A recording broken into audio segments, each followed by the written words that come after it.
going to continue discussing this issue with our Europe editor, Armen Georgian. Armen, James there mentioned at some point the question of European defense. This is something that's been going around for years now. Why has it not materialized until now? I think the EU has actually done a fair bit. I mean, in terms of straight military aid, it's provided 62 billion euros 3 years into this war. That's according to the Kiel Institute, which tracks aid to Ukraine.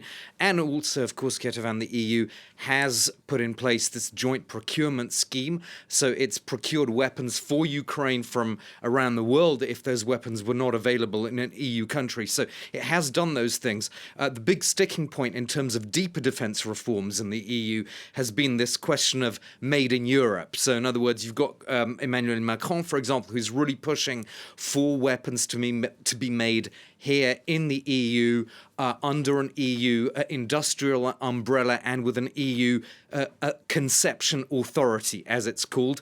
And it's been very difficult to get everybody onto that same page. He's probably hoping that this kind of event in Paris might give the idea more impetus, because when they tried to sort of push this idea at the defense retreat on February the 3rd, there was, it got a bit stuck. So those kind of deeper questions still remain. But of course, the procurement of weapons to Ukraine is probably going to continue, as will military aid, most likely. And looking ahead to possible security guarantees in Ukraine, who might be in charge of that, and what form would that take?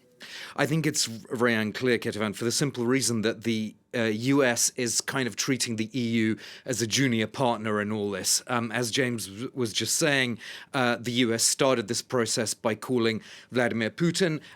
We know that there could well be then a second bilateral between the US and President Zelensky, but the EU then comes as a sort of third element in all of this further down the line. And Antonio Costa, the president of the EU Council, he put it pretty bluntly ahead of this meeting in Paris. He said, if Trump wants the Europeans to take on more responsibility for security, then the Europeans need to be the key actor in designing the new security architecture. And I'm not sure we can say that they are in a position to do that, given what Trump is doing and the way he's sort of, not working directly with the Europeans at this stage in the process.